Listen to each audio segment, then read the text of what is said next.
Hello friends, welcome to our channel of Mission IS Academy. Under the UPSC Revolution Batch 2024, we are discussing the different subjects. In the previous sessions, we have discussed the geography part, which is essential for UPSC preliminary examination. From today, we are going to start the second important subject for UPSC preliminary examination, that is polity and governance. Polity and governance में Indian constitution को पढ़ा जाता है, but Indian constitution को हमें दो perspective से पढ़ना है. पहला पर्सपेक्टिव जो है वो रहेगा प्रीलिम्स के लिए, जिसमें बहुत ज्यादा स्टैटिक वे से हमें जाना है, एंड दूसरा जो पर्सपेक्टिव है वो रहेगा मेंस के लिए, जिसमें हमें बहुत ज्यादा एनालिसिस में जाना है. तो ये दोनों ओरिएंटेशंस हमें डेवलप करने होंगे इस पर्टिकुलर सब्जेक्ट के लिए. लेकिन अभी हम प्रीलिम्स के पर्सपेक्टिव से पढ़ रहे हैं, तो इसलिए प्रीलिम्स के लिए हमारा ज्यादा फोकस रहेगा स्टैटिक पोर्शन पे. अभी स्टैटिक पोर्शन पे जो इंडियन कॉन्स्टिट्यूशन में जो आर्टिकल्स है, जो प्रोविजंस है, इस पे क्वेश्चंस आता है. तो अभी ये इंपॉर्टेंट पार्ट ये रहता है कि we need to read all the constitutional provisions और we need to read important constitutional provisions. अभी इंपॉर्टेंट कॉन्स्टिट्यूशनल प्रोविजंस, तो which are important constitutional provisions, ये सबसे बड़ा क्वेश्चन मार्क आता है. बिगिनर हो या जो अभी प्रीलिम्स देने वाला हो, जो 26 मई को 2024 की जो प्रीलिम्स है ये होने वाली है, दोनों कॉन्टेक्स्ट में ये क्वेश्चन आता है कि इंपॉर्टेंट प्रोविजंस कौन से है. तो इंपॉर्टेंट प्रोविजंस जो है ये हमें पहले तो करंट इवेंट में से, मतलब जो डायनामिक सेक्शन है वहीं से हमें पता चलते हैं. We have to link it, right. जैसे मैंने पहले ज्योग्राफी सेशंस में ये बातें जो है वो थोड़ी समझाई है, लेकिन इस पर्टिकुलर सब्जेक्ट के लिए अभी हम प्रीलिम्स के लिए बात कर रहे हैं. आज का लेक्चर 1 है, उसमें हम स्टार्ट करेंगे इंपॉर्टेंट कॉन्स्टिट्यूशनल प्रोविजन में, जो अभी यूपीएससी प्रीलिम्स के लिए, राइट, 26 मई 2024 को होने वाली है. उसके पर्सपेक्टिव से हम सबसे पहले लेक्चर नंबर 1 में शुरू करेंगे सेंट्रल गवर्नमेंट में जो दो इंपॉर्टेंट इंस्टीट्यूशन है, दो इंपॉर्टेंट कॉन्स्टिट्यूशनल ऑफिसर्स है, that is president and parallel to that governor. ये दोनों हम पैरेलली कवर करेंगे, क्योंकि यही चीज इंपॉर्टेंट है इस पर्टिकुलर सब्जेक्ट को. काफी कंटेंट आपको जो है ये बुक से मिलेगा, लेकिन उसको किस तरीके से आपको याद रखना है, आपको ये पूरा कंटेंट एग्जाम के दिन जो है ये पूरा रिप्रोड्यूस होना चाहिए, रिकॉल होना चाहिए. इसीलिए इसको एक आपको प्रॉपर पैटर्न में पढ़ना है. अभी ये दोनों इंस्टीट्यूशन जो है, एक है सेंट्रल गवर्नमेंट में प्रेसिडेंट एंड स्टेट गवर्नमेंट में आते हैं गवर्नर. ये दोनों को हम कंपैरिजन में पढ़ेंगे, पैरेलली पढ़ेंगे. इससे क्या होगा, दोनों कंटेंट जो है, दोनों टॉपिक्स जो है हमें एक साथ अच्छी तरीके से हम याद रख सकते हैं. अभी दूसरी बात यह है कि प्रीलिम्स के पर्सपेक्टिव से ये दोनों इंस्टीट्यूशन इंपॉर्टेंट है. ये दोनों कॉन्स्टिट्यूशनल ऑफिसर्स पे बहुत फ्रीक्वेंटली क्वेश्चन पूछे जाते हैं. 2023 का क्वेश्चन पेपर देखिए, 2022 का क्वेश्चन पेपर देखिए प्रीलिम्स का, आपको ये दोनों ऑफिसर्स पे बहुत ज्यादा क्वेश्चंस पूछे गए हैं. तो अभी हम इसीलिए यहीं से स्टार्ट कर रहे हैं, क्योंकि सेंट्रल गवर्नमेंट में जो इंपॉर्टेंट इंस्टीट्यूशन है उसमें सबसे पहली आती है प्रेसिडेंट, एंड स्टेट गवर्नमेंट में जो इंस्टीट्यूशन है उसमें पहले आते हैं गवर्नर. तो अभी हम थोड़ा कॉन्स्टिट्यूशनल पैरामीटर्स में जाते हैं. जो कॉन्स्टिट्यूशनल लैंग्वेज है उसमें हमें ये सारी चीजें जो है उसको पढ़ना है, याद रखना है. तो हम आते हैं पहले प्रेसिडेंट पे. तो प्रेसिडेंट को इतना इंपॉर्टेंस क्यों दिया है, क्यों क्वेश्चंस इतने आते हैं, ये पहला तो सवाल है. और इसका आंसर यही है कि president is the head of Indian states, और head of the Indian states को डी जूरे हेड भी कहा गया है. अभी head of the Indian state de jure head क्यों कहा गया, क्योंकि डी जूरे मतलब नॉमिनल हेड. अभी देखो नॉमिनल हेड लेकिन हेड है, इसीलिए ये अथॉरिटी जो है ये सबसे ऊपर आती है कॉन्स्टिट्यूशनल प्रोविजंस में, राइट, जिसमें सेंट्रल गवर्नमेंट के डिफरेंट ऑफिसर्स है, उसमें सबसे सुपेरियर जो है, अपेक्स पे जो है ये प्रेसिडेंट है. इसके पीछे का रीजन मैंने बताया कि नॉमिनल हेड है लेकिन हेड है. तो हेड है तो पावर्स रहेंगे, राइट, फंक्शंस रहेंगे, क्वालिफिकेशन क्राइटेरियाज भी रहेंगे, इलेक्शन मेथड्स भी रहेगी. तो ये सारे बिल्कुल ऐसे एरियाज है जिसपे आपको क्वेश्चंस पूछे जाते हैं. तो अभी हम एक एक करके जो ये पर्टिकुलर कॉन्स्टिट्यूशनल ऑफिसर्स में भी जो कंटेंट सिर्फ एग्जाम के लिए इंपॉर्टेंट है, एग्जाम ओरिएंटेड पूरा ये सेशन रहेगा। मतलब आप ये दोनों जो बिल्कुल ऑफिसेस है, आप there are number of books you know, लेकिन ऐसा नहीं है कि उसमें से आपको क्या पढ़ना है और कितना पढ़ना है, ये भी बहुत जरूरी है। इसीलिए ये जो मैं अभी पढ़ाने वाला हूं वो सिर्फ प्रीलिम्स पर्सपेक्टिव और प्रीलिम्स के लिए इसके ही इर्द गिर्द क्वेश्चन आएंगे।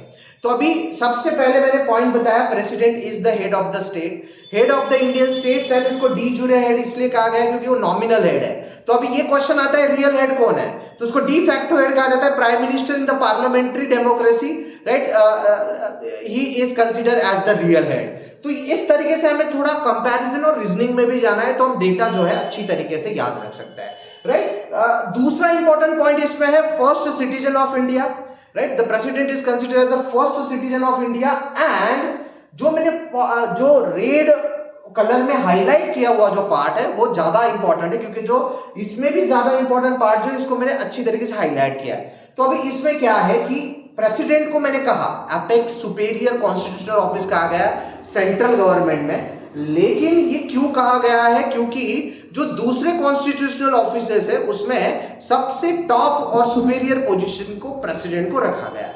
अभी ये प्रेसिडेंट के अलावा दूसरे कॉन्स्टिट्यूशनल ऑफिसर्स जो है जिनको यूनियन एग्जीक्यूटिव कहा गया है, राइट, तो वो कौन है, क्योंकि क्वेश्चन आता है, right, the president is considered as a part of union executive, like, but which consist of, right, along with the president, president तो सबसे ऊपर है, लेकिन प्रेसिडेंट के साथ vice president, right, the second constitutional office under the union executive. ये union executive के बारे में हम बात कर रहे हैं, राइट।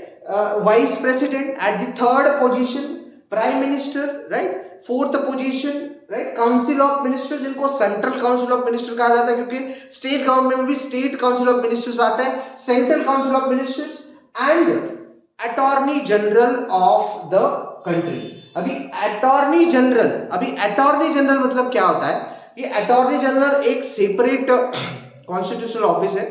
ये तो हम डिटेल में जो है जब ये पढ़ेंगे तब तो हमें पढ़ना ही, लेकिन यहाँ पे ये थोड़ा सा इनसे अलग है, तो इसलिए मैं थोड़ा इन शॉर्ट इसके बारे में बता देता हूँ कि इसको लीगल ज्यूरिस्ट कहा जाता है। लीगल ज्यूरिस्ट मतलब ये जब गवर्नमेंट का कोई भी साइड अगर सुप्रीम कोर्ट में या जुडिशियरी के किसी भी कंपोनेंट में रखना है, तो ये बिल्कुल अथॉरिटी जो है ये गवर्नमेंट को रिप्रेजेंट करती है। तो इसके बारे में भी हम डिटेल पढ़ेंगे, क्योंकि ये सारे कॉन्स्टिट्यूशनल ऑफिसर्स हैं। हम शुरुआत यहां से कर रहे हैं प्रेसिडेंट से, और पैरेलली हम गवर्नर भी क्यों पढ़ रहे हैं, क्योंकि दोनों अगर हम पैरेलल पढ़ेंगे तो हम सारा कंटेंट अच्छी तरीके से समझ पाएंगे, क्योंकि इन दोनों में जो है डिफरेंसेस कम है और सिमिलरिटी ज्यादा है। मतलब these both the constitutional offices have the substantial similarities and minor differences। तो इसीलिए अगर हम दोनों को साथ में पढ़ेंगे तो ये हमें बहुत जल्दी समझ में भी आते हैं और याद भी रह सकते हैं।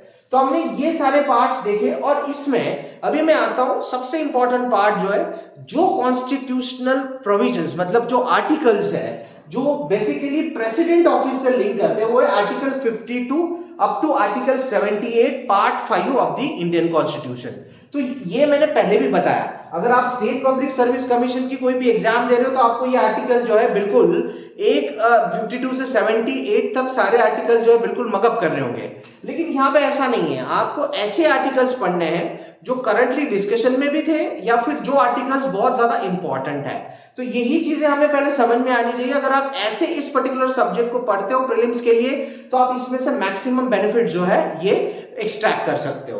तो ये हमने जो पॉइंट्स यहाँ देखे प्रेसिडेंट के लिए, वही पैरेलल पॉइंट जो है गवर्नर के लिए। सिर्फ डिफरेंस कहाँ हो रहा है, डिफरेंस हो रहा है for the jurisdiction of the president, it is for whole country, right, whole territory of the country. लेकिन for the governor the jurisdiction is limited for the particular state, whichever state where he or she is, right, going to be appointed।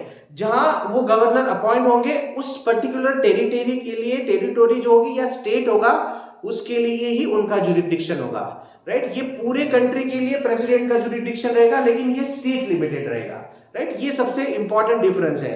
लेकिन अगर हम points अगर देखेंगे तो दोनों में similarities में हम आते हैं chief executive head of the state. Chief executive head of the state कहा जाता है, ये भी डी जूरे हेड है, क्योंकि डी फैक्टो हेड जो है, रियल हेड जो है अंडर द स्टेट गवर्नमेंट, वो होता है चीफ मिनिस्टर। लेकिन इनको chief executive head of the state कहा गया क्योंकि ये पूरे स्टेट पॉलिटिकल मशीनरी में चीफ एग्जीक्यूटिव जो है ये इनको कॉन्स्टिट्यूशन ने बिल्कुल रिकॉग्निशन दिया हुआ है। अभी दूसरा पॉइंट अगर आप देखोगे तो सेम आप एक बार कंपेयर करोगे इसको, president is a part of union executive, so obvious है right, the governor right would be the part of state executive, क्योंकि स्टेट गवर्नमेंट, क्योंकि फेडरल स्ट्रक्चर है right, the central government and state government right. तो अभी हम central government में सबसे पहले रखते हैं प्रेसिडेंट को, वैसे ही स्टेट गवर्नमेंट में सबसे सुपेरियर एपेक्स पोजीशन पे रखा गया है गवर्नर के ऑफिस को। तो इसीलिए जो भी कंपैरिजन होगा ये यहीं पे होगा। अगर ये पार्ट ऑफ यूनियन एग्जीक्यूटिव होंगे तो ये part of the state executive होंगे। तो पार्ट ऑफ स्टेट एग्जीक्यूटिव में पहले प्रेसिडेंट आते हैं, तो ये कंपैरेटिव बॉडी है, कंपैरेटिव इंस्टीट्यूशन है, तो पहले गवर्नर जो है स्टेट एग्जीक्यूटिव में आएंगे राइट। दूसरा इंपॉर्टेंट पॉइंट है कि यहाँ पे वाइस प्रेसिडेंट आते हैं, लेकिन स्टेट गवर्नमेंट के under and as per the Indian constitution there is no office of vice governor. Vice governor का कॉन्स्टिट्यूशनल ऑफिस नहीं है, कॉन्स्टिट्यूशनल रिकॉग्निशन नहीं है, इसलिए ये यहां पे नहीं आते। तो यहां पे डायरेक्टली आएंगे चीफ मिनिस्टर, यहां पे प्राइम मिनिस्टर, यहां पे चीफ मिनिस्टर राइट। तीसरा जो है काउंसिल ऑफ मिनिस्टर, जिसको मैंने कहा सेंट्रल काउंसिल ऑफ मिनिस्टर्स इनको कहा जाता है, वैसे ही स्टेट काउंसिल ऑफ मिनिस्टर्स आएंगे। And next is attorney general, जो है जैसे कंट्री के लिए होता है वैसे जो स्टेट के लिए सेम ऑथोरिटी, सिर्फ उसका नाम अलग है, advocate general of the state उनको कहा जाता है। अभी advocate general of the state भी जो क्या होंगे, वो लीगल जूरिस्ट रहेंगे, लेकिन with respect to state government रहेंगे राइट। जैसे ये सेंट्रल गवर्नमेंट के लिए राइट अटॉर्नी जनरल, वैसे एडवोकेट स्टेट जो है ये लीगल जूरिस्ट रहेंगे, लेकिन स्टेट गवर्नमेंट को रिप्रेजेंट करेंगे। तो ये है इनके डिफरेंसेस। तो इस तरीके से आप इन दोनों को साइमल्टेनियसली पढ़ते हो तो ये सारी चीजें आपको याद रहती है। देखिए यहाँ पे जब मैं अभी बता रहा हूं तो ये चीजें हमें इजी लगती है, और इस सब्जेक्ट का ये सबसे इंपॉर्टेंट पार्ट है, मतलब ये इसका पॉजिटिव भी है और नेगेटिव भी है, ये समझने में बहुत इजी जाता है राइट। बट जब आप रिकॉल करते हो, जब आप एग्जाम दोगे, एग्जामिनेशन हॉल में जब जाओगे आप प्रीलिम्स के लिए, तो ये क्वेश्चन जो है यहाँ पे हम स्ट्रेटली पढ़ रहे हैं, लेकिन वो रैंडम होते हैं। तो उस टाइम हमें ये छोटी छोटी बातें जो है ये बिल्कुल याद नहीं रहती, क्योंकि फैक्ट्स ज्यादा है, इसीलिए हमें थोड़ा सा कहीं ना कहीं लॉजिक का इस्तेमाल करके इनको पढ़ना है, तो हम ज्यादा से ज्यादा कंटेंट है अच्छी तरीके से करेक्ट वे से रिकॉल कर सकते हैं इन द एग्जामिनेशन हॉल। तो अभी हम आते हैं नेक्स्ट इंपॉर्टेंट पार्ट पे। जैसे मैंने कहा कि आर्टिकल 52 से आर्टिकल 78 जो है ये कॉन्स्टिट्यूशनल प्रोविजन है पार्ट 5 में प्रेसिडेंट के लिए। वैसे फिर अभी कौन से आर्टिकल के अंडर गवर्नर ऑफिस को रखा गया है, तो गवर्नर ऑफिस को रखा गया under the article 153 up to the article 167। ये पार्ट 5 है, ये पार्ट 6 है, ये 6 पार्ट में आता है, ये पार्ट 5 है। ये सारे आर्टिकल जो है ये गवर्नर रिलेटेड है, इसीलिए इनको एक साथ यहां पे मैंने बताया। ठीक है, मैंने वापस मैं आपको रिपीट करता हूं कि अगर आप स्टेट पब्लिक सर्विस कमीशन के एग्जाम दे रहे हो तो आपको ये सारे आर्टिकल्स अलग अलग से पढ़ने हैं राइट, सेपरेटली। बट अगर आप यूपीएससी के लिए जा रहे हो तो आपको जो इंपॉर्टेंट आर्टिकल्स है उस पर फोकस करना होगा राइट। तो अभी मैं वही आपको समझा रहा हूं कि इंपॉर्टेंट आर्टिकल्स किस तरीके से हमें पता चलते, तो प्रीवियस ईयर क्वेश्चन पेपर में से ही हमें पता चलते हैं। लेकिन अभी हम अगर इस यहां पे देखेंगे तो एक इंपॉर्टेंट पार्ट मैंने यहां पे जो है बिल्कुल मेंशन किया हुआ है right, that is article 54 right. Article 54 president में राइट, एंड आर्टिकल 153 जो है ये गवर्नर में। ये पैरेलली हम पढ़ रहे हैं, इसीलिए दोनों आर्टिकल जो है ये इंपॉर्टेंट आर्टिकल है। तो आर्टिकल 54 जो है ये गवर्नर प्रेसिडेंट में, और आर्टिकल 153 जो है राइट ये हम पढ़ेंगे गवर्नर में। तो अभी आर्टिकल 54 का इंपॉर्टेंस है, क्यों? क्योंकि इस पे बहुत से क्वेश्चंस पूछे जाते हैं इस पर्टिकुलर आर्टिकल पे। तो आर्टिकल 54 जो है ये तो हमें पता है कि it is related with the president, it comes from under the article 52 up to the article 78 part 5। तो 54 का इंपॉर्टेंस क्यों है? क्योंकि आर्टिकल 54 इलेक्शन प्रोसीजर जो है प्रेसिडेंट की, वो इलेक्शन प्रोसीजर और इलेक्शन ऑफ द प्रेसिडेंट जो है ये कैसे किया जाएगा इसके बारे में बताना है। अभी देखिए इलेक्शन प्रोसीजर जो है आर्टिकल 55 में आती है, इलेक्शन में कौन से कंपोनेंट इसमें इन्वॉल्व होंगे ये आर्टिकल 54 जो है ये बताता है। तो 55 से 54 इंपॉर्टेंट हो जाता है। 55 में प्रोसीजर है, लेकिन 54 जो है ये जो कंपोनेंट है, राइट, कौन से कंपोनेंट जो है इसमें वोट करेंगे प्रेसिडेंट के लिए, ये 54 जो है ये बताता है। तो अभी आर्टिकल 54 जो है ये क्या कहता है, ये कहता है the president shall be elected by the members of electoral college. अभी इस पर्टिकुलर वर्ड को मैंने हाईलाइट किया, इलेक्टोरल कॉलेज। जैसे कॉलेज मतलब क्या होता है, ग्रुपिंग, राइट, ग्रुपिंग। तो इसमें जो कंपोनेंट इस इलेक्शन में, प्रेसिडेंट के इलेक्शन में पार्टिसिपेट करेंगे उन सब को इलेक्टोरल कॉलेज कहा गया। अभी इस इलेक्टोरल कॉलेज में कौन कौन मेंबर्स आते हैं एज पर दी आर्टिकल 54, मतलब कौन से मेंबर्स इस इलेक्शन में पार्टिसिपेट कर सकते हैं। तो इसमें अगर आप देखोगे तो सबसे पहला वाला पार्ट है that is elected members of both the houses of parliament. Both the houses of parliament अगर मुझे कहना है तो मैं यहाँ पे both the houses of parliament में एमपीज जिसको कहा जाता है, right, MPs of both the houses of parliament that is Rajya Sabha and Lok Sabha. तो इन दोनों के जो मेंबर्स है ये इस पर्टिकुलर इलेक्शन में पार्टिसिपेट करेंगे, पहला पॉइंट जो 54 ने कहा है, राइट।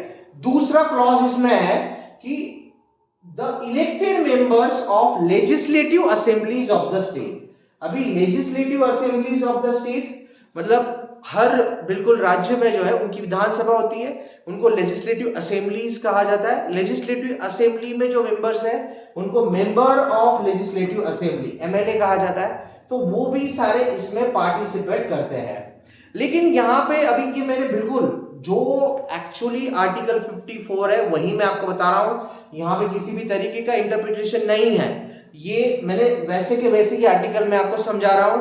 तो यहाँ पे एक चीज ये मेंशन की है कि under this, in this article 55 जो है जिसमें इलेक्शन प्रोसीजर एक्सप्लेन किए उसमें भी और आर्टिकल 54 में भी एक पॉइंट इंपॉर्टेंट इंक्लूड किया गया है कि national capital territory of Delhi, right, Delhi जो है, क्योंकि दिल्ली भी एक यूनियन टेरिटरी है लेकिन ऐसी यूनियन टेरिटरी है कि जहां पे लेजिस्लेटिव असेंबली है।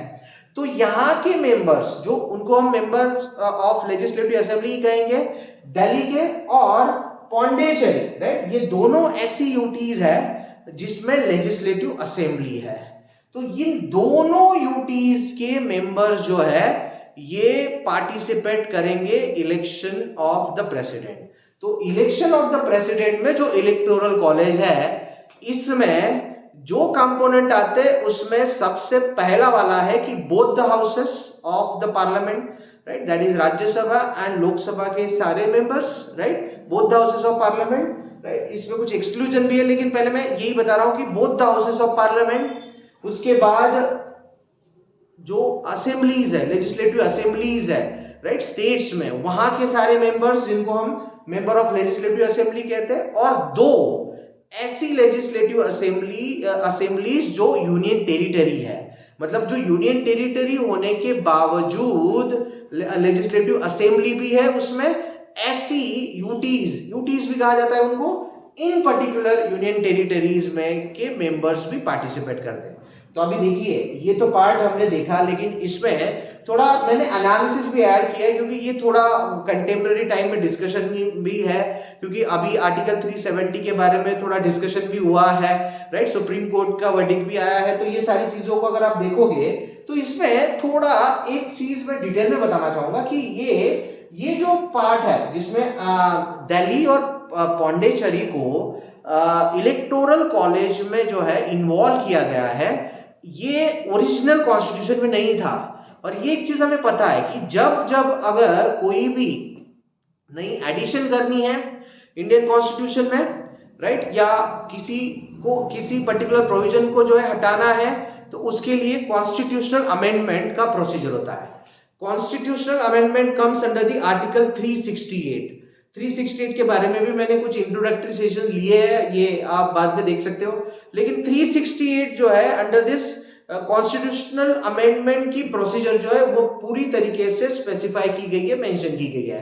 तो अभी यहाँ पे मेन जो बात यही आती है कि मैं ये जो 17th कॉन्स्टिट्यूशनल अमेंडमेंट एक्ट 1992 मैंने यहाँ पे हाईलाइट किया है, तो यही है कि इन दोनों मतलब दिल्ली और पौंडीचेरी को 70 कॉन्स्टिट्यूशनल अमेंडमेंट के तहत इंक्लूड किया गया, right, to participate in the election of the president. मतलब 1992 के बाद ही ये दोनों यूनियन टेरिटरीज के जो मेंबर्स है वो इलेक्शन ऑफ द प्रेसिडेंट जो है इसमें पार्टिसिपेट करने लगे, वो भी इलेक्टोरल कॉलेज का हिस्सा बने।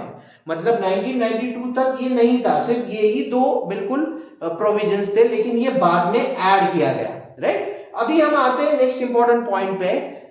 ये जो इलेक्टोरल कॉलेज है इसमें कुछ एक्सेप्शंस भी है, एक्सक्लूजन्स इसको कहा गया कि इनको बिल्कुल इस पर्टिकुलर प्रोसेस में इन्वॉल्व नहीं किया गया है, राइट। ये तो 17th अमेंडमेंट जो है इसके तहत तो दिल्ली और पौंडीचेरी तो हो गए, लेकिन इसके अलावा भी कुछ इन पर्टिकुलर ग्रुप में जो ऐसे मेंबर्स है जिनको इसमें इन्वॉल्व नहीं किया गया है। तो ये कौन से मेंबर्स है जिनको एक्सक्लूड किया गया है? तो इसमें आते हैं nominated members of the both the houses of parliament.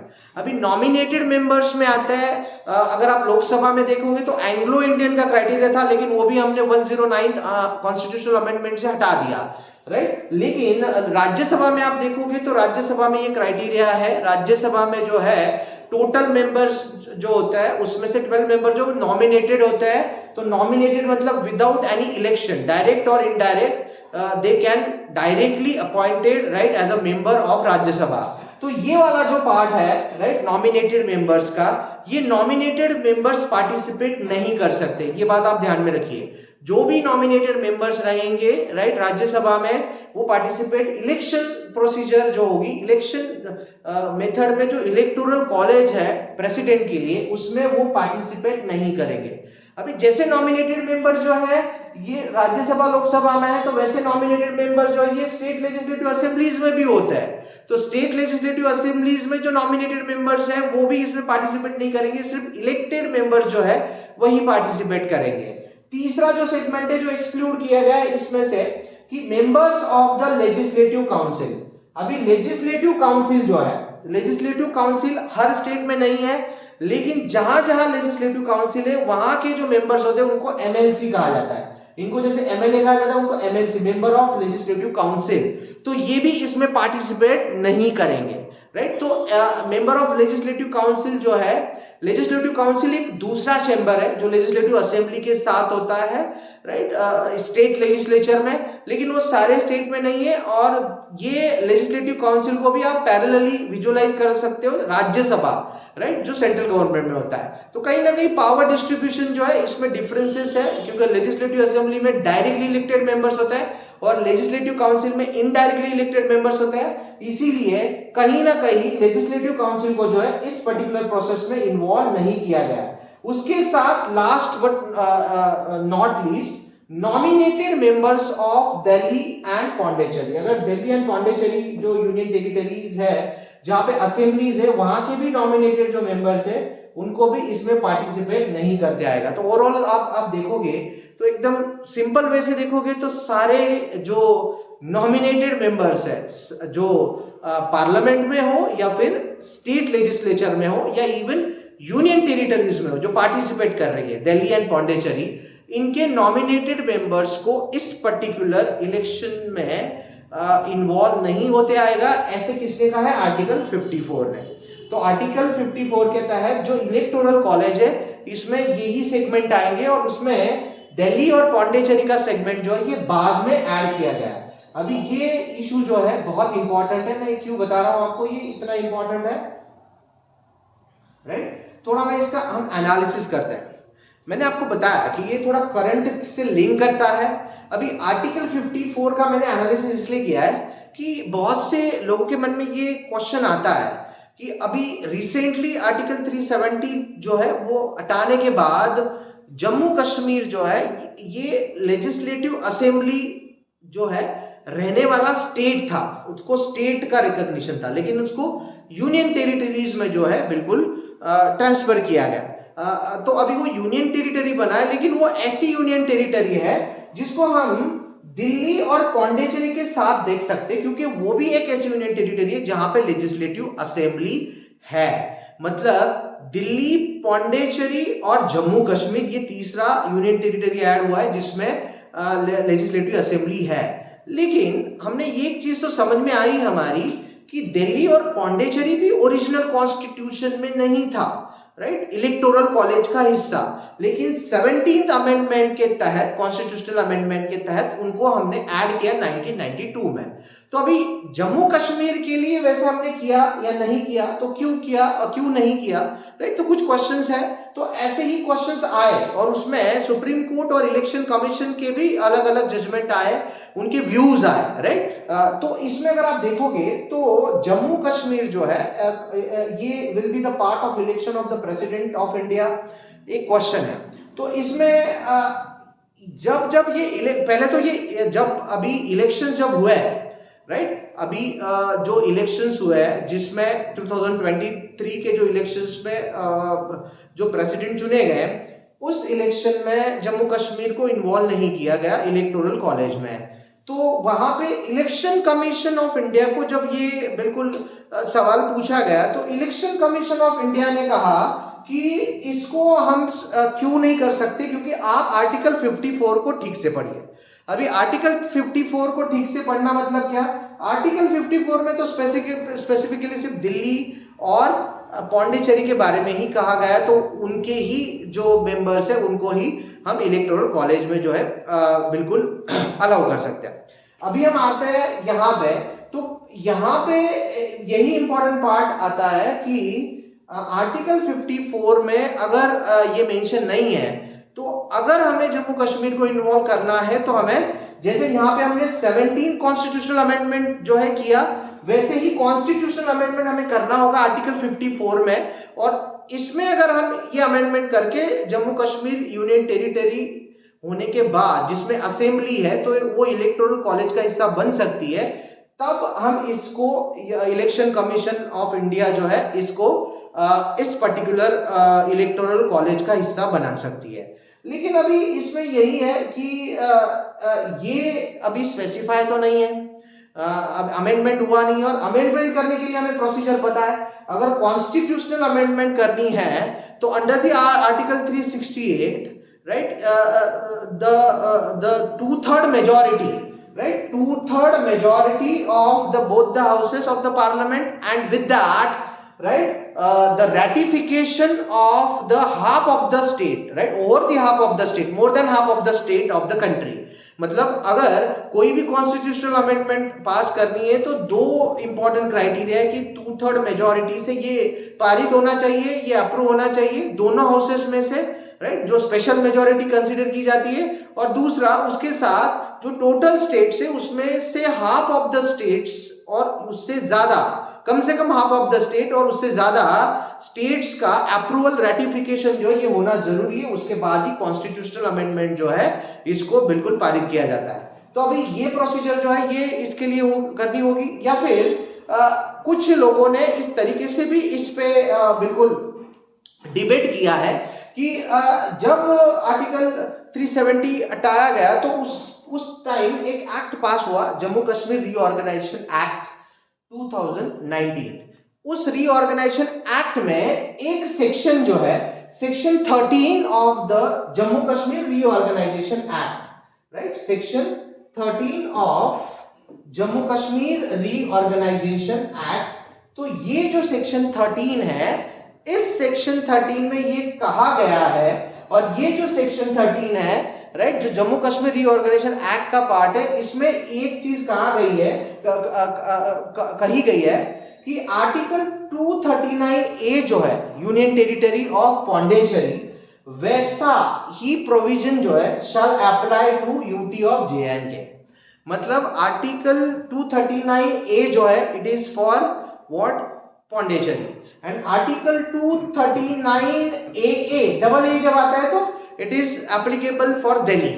तो जो पौंडीचेरी का प्रोविजन है उस प्रोविजन में कहा गया है जम्मू कश्मीर रीऑर्गेनाइजेशन एक्ट में कि इस पर्टिकुलर पौंडीचेरी को जो प्रोविजन जो है ये अप्लाई होते हैं वो जम्मू कश्मीर को भी हो सकते हैं। तो अगर वो जम्मू कश्मीर को हो सकते हैं तो फिर पौंडीचेरी के जो मेंबर्स है ये प्रेसिडेंट के इलेक्टोरल कॉलेज का हिस्सा बनते हैं, तो ये भी बन सकते हैं। ये एक डिबेट है, एक आर्ग्यूमेंट है जो आया है, लेकिन ये सारी चीजों को हमें थोड़ा ध्यान में रखना है क्योंकि ये करंट में डिस्कशन में है, तो आप इस पे और ज्यादा इन डेप्थ में जा सकते हो।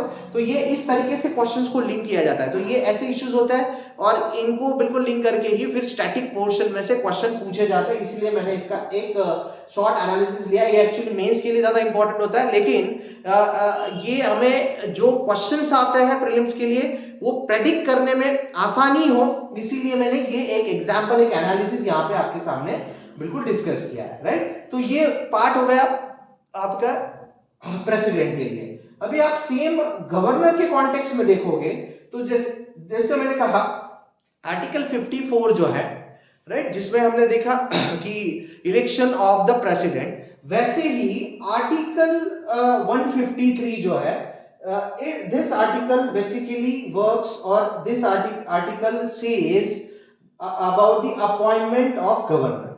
गवर्नर की अपॉइंटमेंट, अभी प्रेसिडेंट का तो हमें समझ में आया, इलेक्शन होगा, राइट, इलेक्शन होगा और इलेक्शन में इलेक्टोरल कॉलेज होगा, मेंबर्स पार्टिसिपेट करेंगे, जो इलेक्टोरल कॉलेज के जो पार्ट है, राइट, वही प्रेसिडेंट को इलेक्ट करेंगे।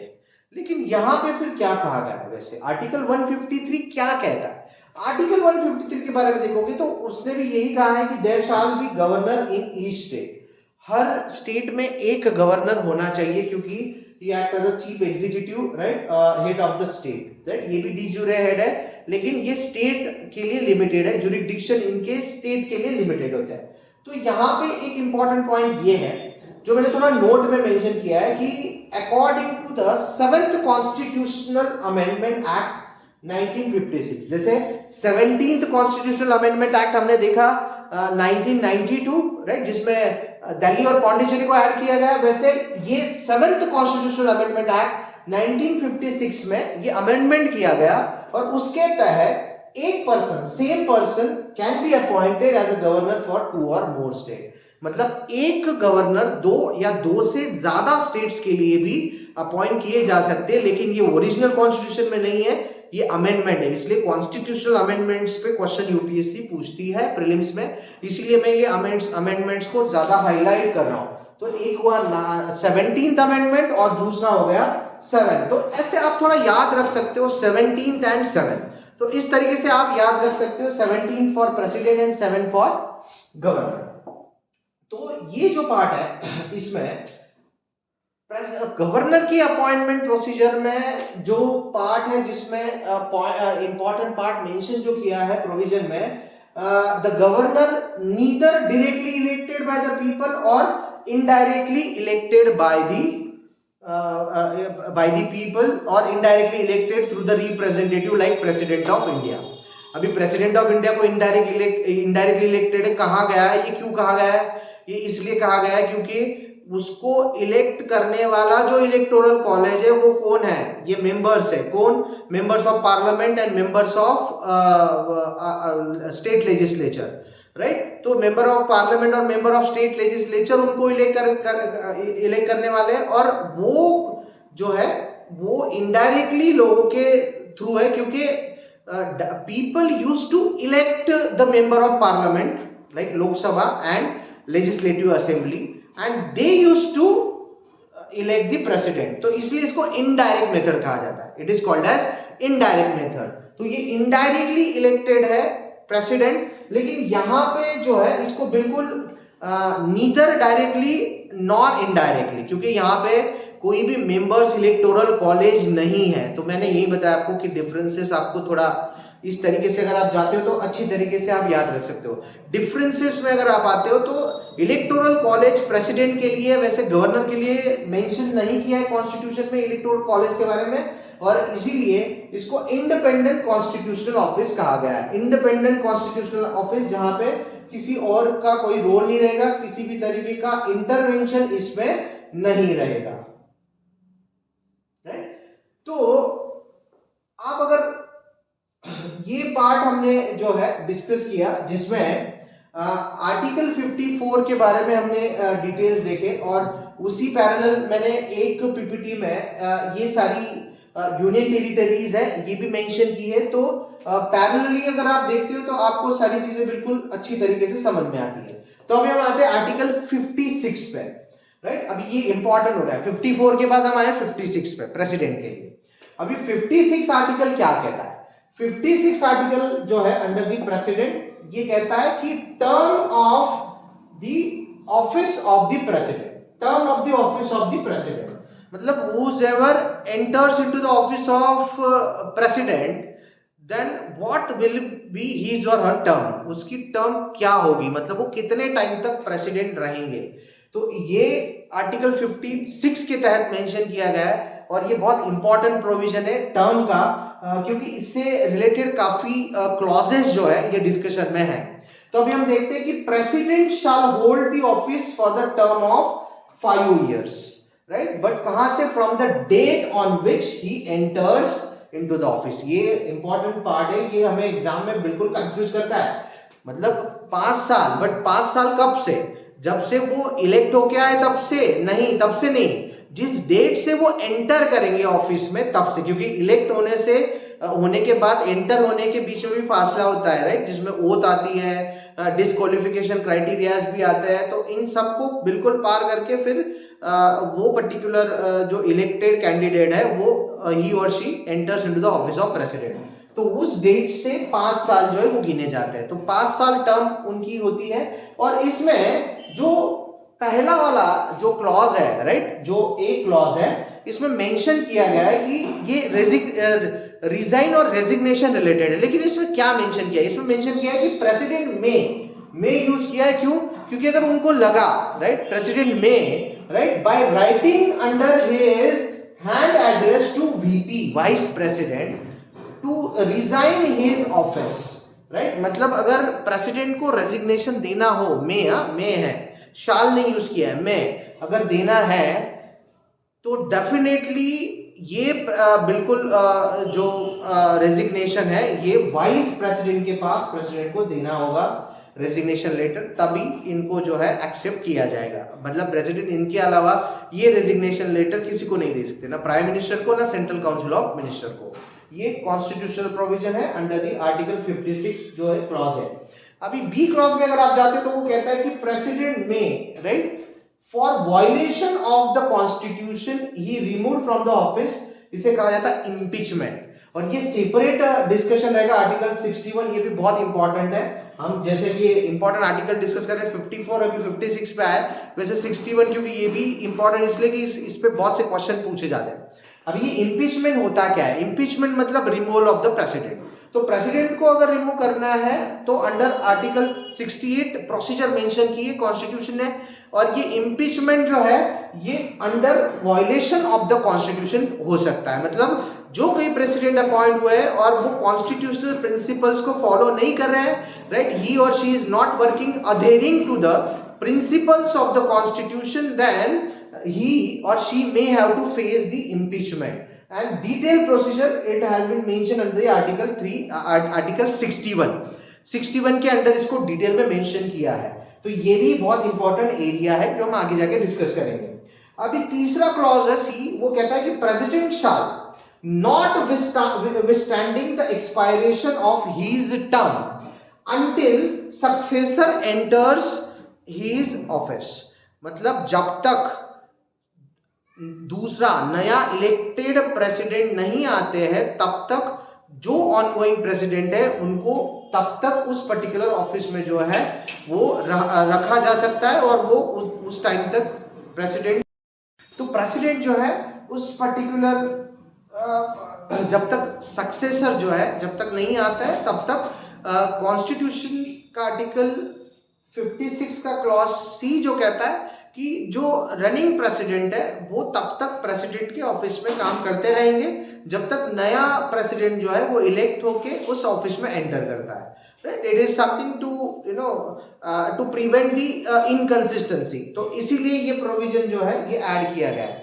तो ये 3 आर्टिकल 56 के क्लॉजेस है जो बहुत ज्यादा इंपॉर्टेंट है, क्योंकि इस पे ही टर्म ऑफ द ऑफिस जो है ये डिपेंड करती है। 5 साल है, लेकिन इन तीनों कॉन्टेक्स्ट में अगर उन्होंने रिजाइन दिया या इम्पीचमेंट से आर्टिकल 61 के तहत उनको रिमूव किया गया या फिर नया प्रेसिडेंट आया, उस पूरे तीनों कॉन्टेक्स्ट में इनको ऑफिस वैकेंट करना पड़ सकता है। तो इसीलिए टर्म ऑफ द ऑफिस जो है ये इन तीनों बिल्कुल क्लॉजेस के बेसिस पे ही फॉलो की जाती है और ये आर्टिकल 56 में मेंशन किया गया है। अभी हम आते हैं वैसे ही आर्टिकल 56 यहाँ पे है, वैसे आर्टिकल 156 गवर्नर के लिए। तो मैंने कहा राइट, कहीं ना कहीं चीजों को अगर आपको याद रखना है तो ऐसे रख सकते हैं, जैसे 17th amendment constitutional amendment for president and 7th amendment for governor. तो वैसे ही 56 एंड 156 फॉर गवर्नर। 156 जो है ये टर्म ऑफ द गवर्नर है एंड 56 जो है it is related to the office of the president. तो ये आर्टिकल 156 राइट एंड आर्टिकल 56 इसमें क्या डिफरेंस आता है?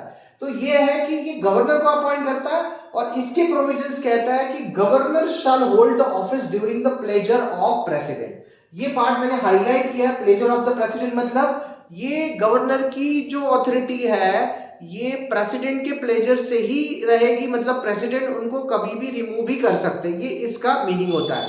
मतलब प्लेजर ऑफ द प्रेसिडेंट है मतलब under the discretion of the president, ये एक पहला क्लॉज है। दूसरा क्लॉज होता है गवर्नर में, लाइक राइट, ये 56 का बी क्लॉज है, वैसे ही 156 का ये बी क्लॉज है। Governor may by writing under his hand address to the president resign the office. तो अगर प्रेसिडेंट को रिजाइन करना है तो वाइस प्रेसिडेंट को रेजिग्नेशन देंगे। वही अगर उसी कॉन्टेक्स्ट में आप देखोगे तो गवर्नर को अगर रिजाइन करना है तो वो रेजिग्नेशन जो है ये प्रेसिडेंट की तरफ जो है वो दिया जाएगा।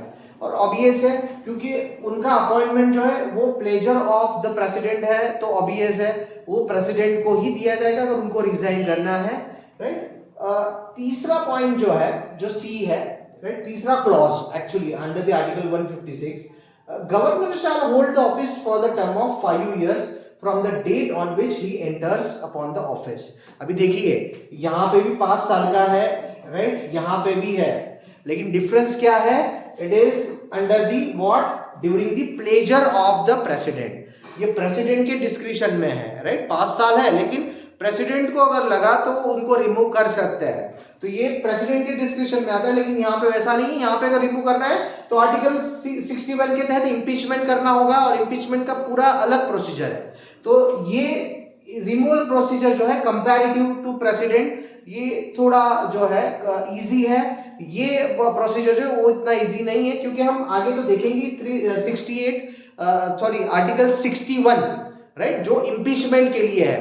तो यहाँ पे डिफरेंस यही है कि दोनों की टर्म 5 years है, 5 साल है, लेकिन डिफरेंस कहां पे आ रहा है? डिफरेंस यहां आ रहा है कि यहां 5 years जो है, राइट, ये इंडिपेंडेंटली है, यहां पे 5 years है, लेकिन during the pleasure of president है। ये मेजर डिफरेंसेस है इन दोनों आर्टिकल्स में, article 56 and article right 156 of the